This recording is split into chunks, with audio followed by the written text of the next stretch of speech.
Gente querida, chegou o mês de junho, nosso primeiro encontro marcado aqui pelo canal do Aprova, que privilégio, nesta segunda-feira, dia 2, e sempre de uma maneira muito democrática. Nosso desejo é que sempre continue assim, construindo conhecimento, cidadania, de quebra por extensão. Esse pão fresquinho, pão quentinho, faz com que a gente tenha melhor desempenho em processos seletivos vestibulares e concursos.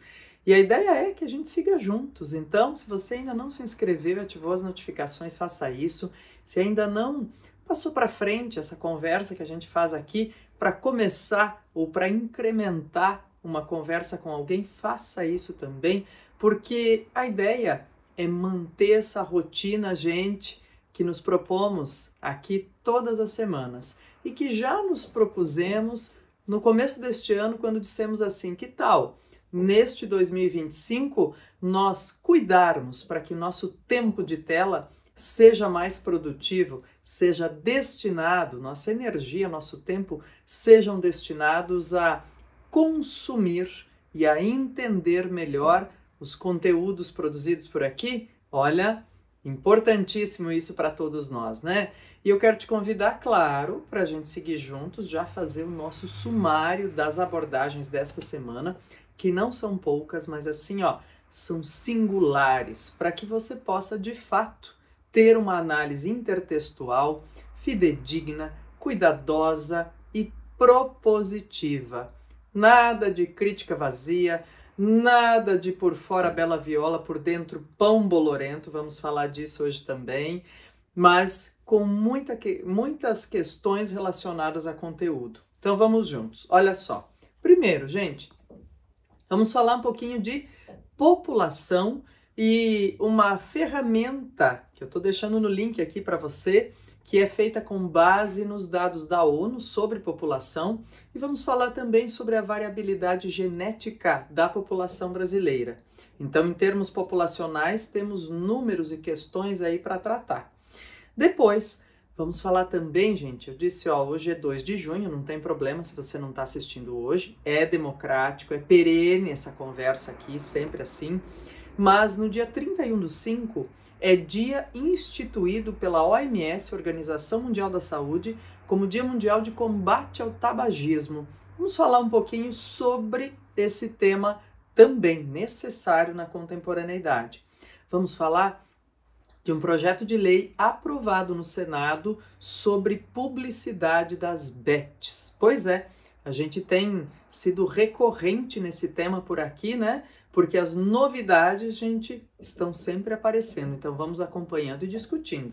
E vamos falar também, pessoal, sobre os 10 anos da encíclica Laudato Si, que foi publicada em maio de 2015 pelo Papa Francisco. Vamos juntos? Sem mais demora, vamos para todos os temas que temos por aqui. Gente querida, questões relacionadas à discussão sobre população e características populacionais sempre surgem, né? Quando há pesquisas envolvidas na área, sejam pesquisas quantitativas ou qualitativas, isso sempre traz novidade. Não é diferente desta vez.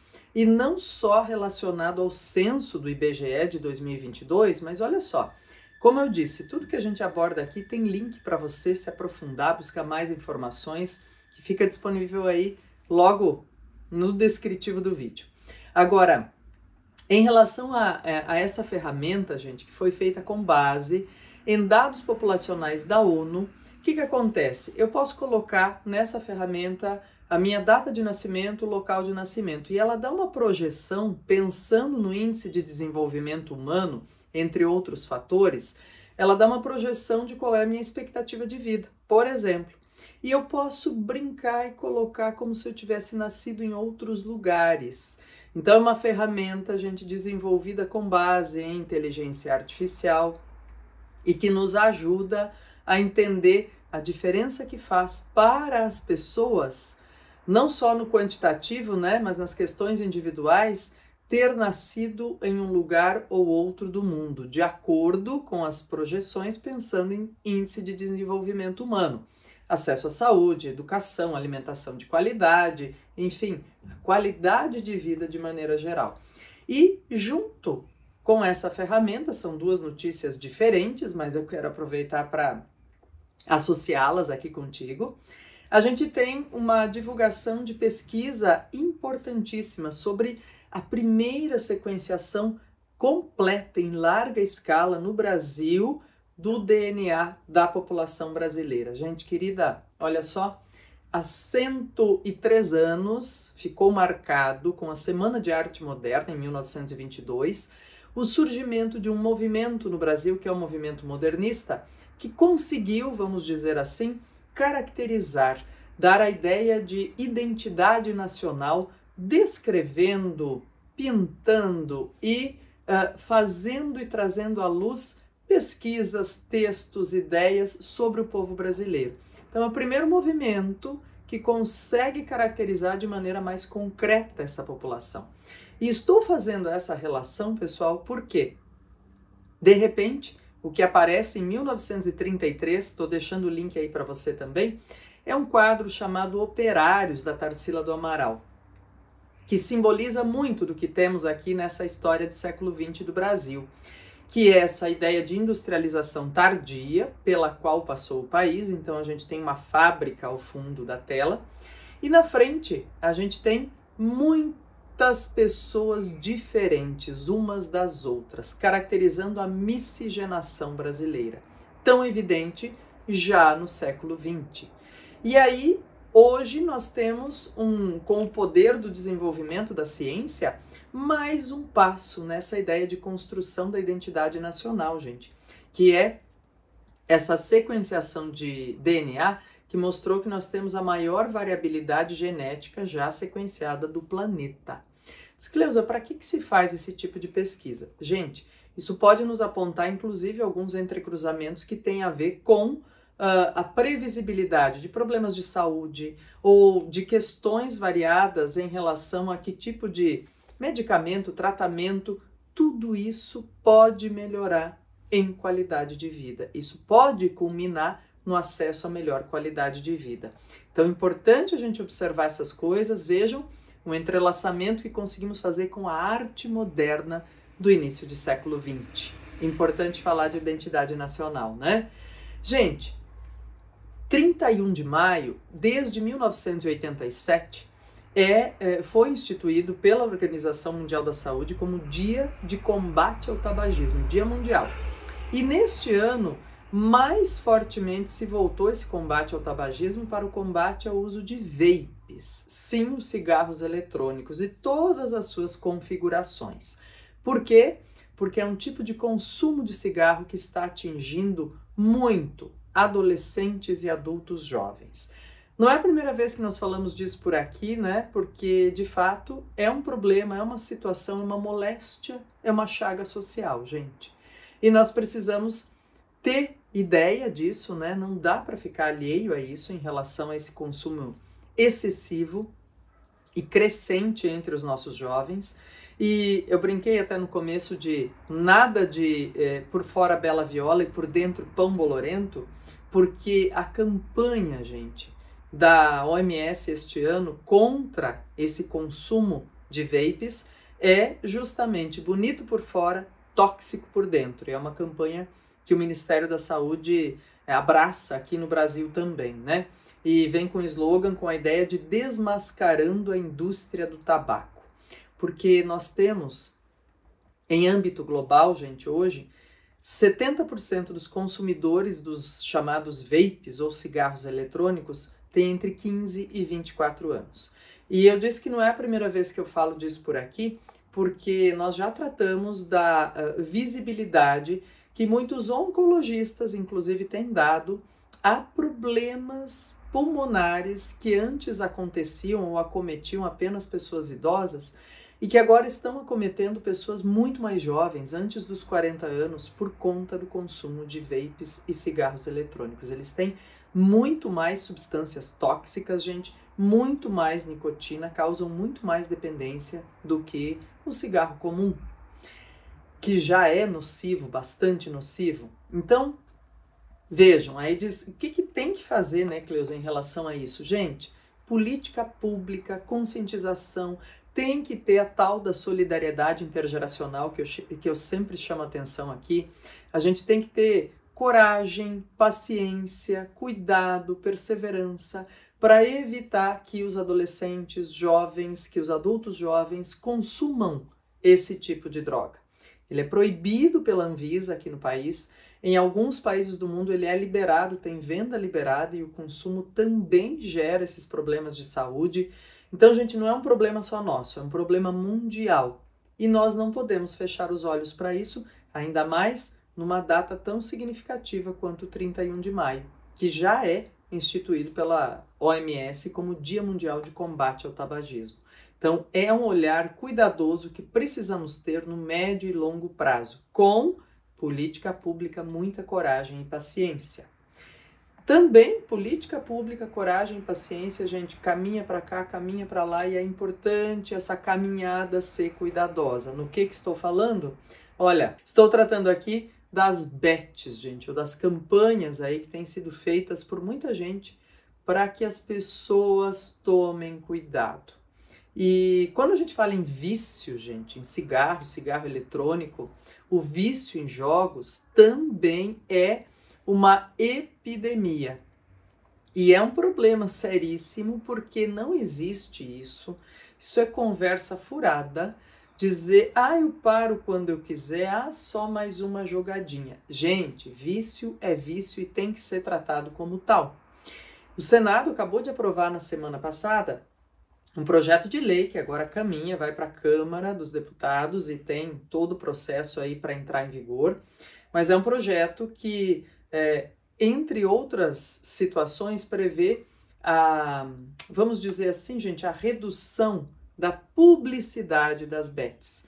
E prevê também a proibição de artistas, atletas e influenciadores digitais de fazerem campanhas ou de ensinarem como se joga e como é fácil, leia-se, contém ironia aqui, como é fácil ganhar dinheiro com apostas.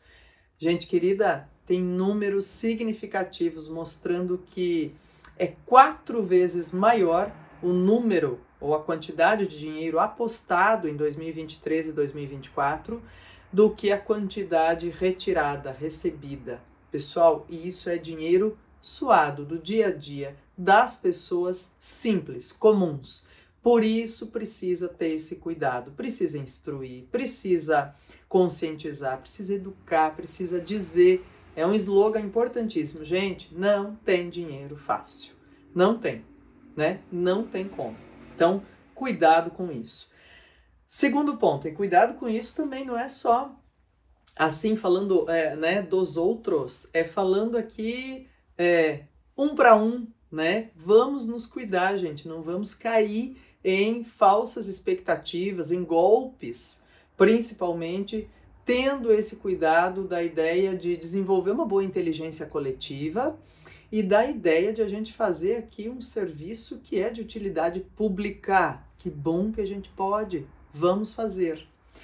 Último ponto que prometi abordar com você, não que não haja outras coisas tristes, pesadas, difíceis mesmo de se abordar, pessoal, porque toda semana a gente tem essas notícias e a gente torce que sejam melhores sobre guerras, sobre conflitos, mas as notícias não têm sido melhores.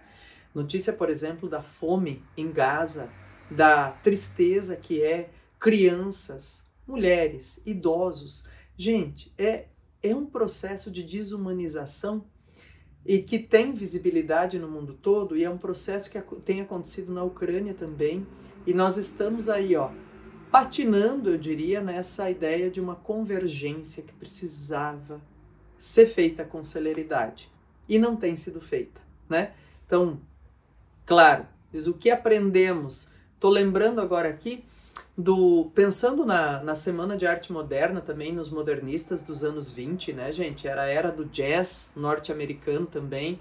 Era uma era muito, assim, promissora, né? As pessoas estavam muito felizes. Tinha acabado a Primeira Guerra Mundial.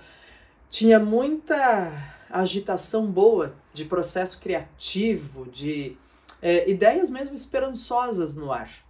Que os rumores e a própria Segunda Guerra Mundial aplacaram e derrubaram e trouxeram desesperança. Hoje, nós temos, né, 100 anos depois, parece que em termos de guerra, a gente, como humanidade, não aprendeu muita coisa, infelizmente, né? Ou aprendeu a como usar isso de maneira a humilhar o nosso semelhante. Que horroroso ter esse tipo de constatação, né?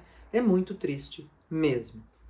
E esse tipo de constatação serve também para os nossos propósitos relacionados ao meio ambiente, gente.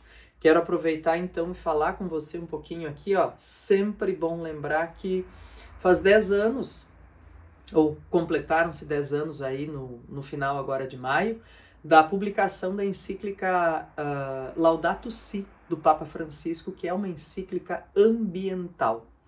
E havia uma contingência, de que eu já tratei aqui, que é importante relembrar, que era 2015 tinha um Acordo de Paris no final do ano em que precisavam ser estabelecidas metas de até quanto podemos chegar ou podemos parar o aquecimento médio, né, do planeta para que a gente tenha condições habitáveis. E o que acontecia é que as coisas estavam meio caminhando lentamente, como ainda estão em muitos aspectos, gente, embora outros já tenham andado bastante, e o Papa Francisco também.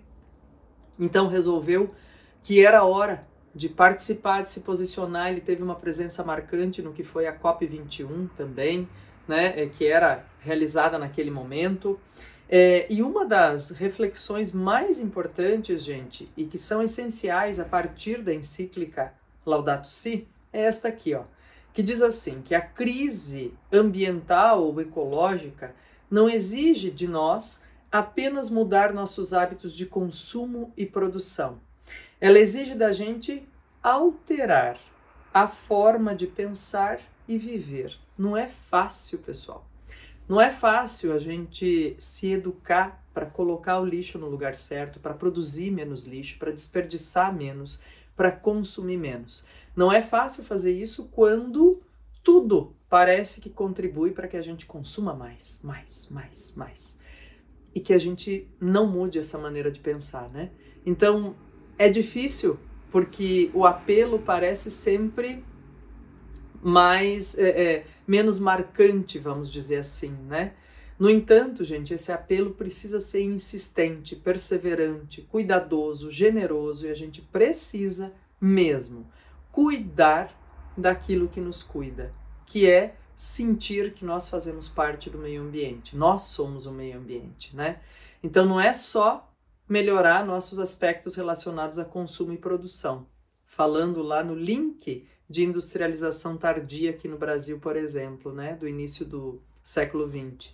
Mas nossa maneira de pensar e viver, será que a gente está disposto? É preciso estar disposto. Estamos aí às vésperas da COP30 para conversar sobre isso também. Um grande abraço a você, uma excelente semana, que a gente tenha um mês de junho aí, sei que vem as festas juninas, tudo isso, né, pessoal?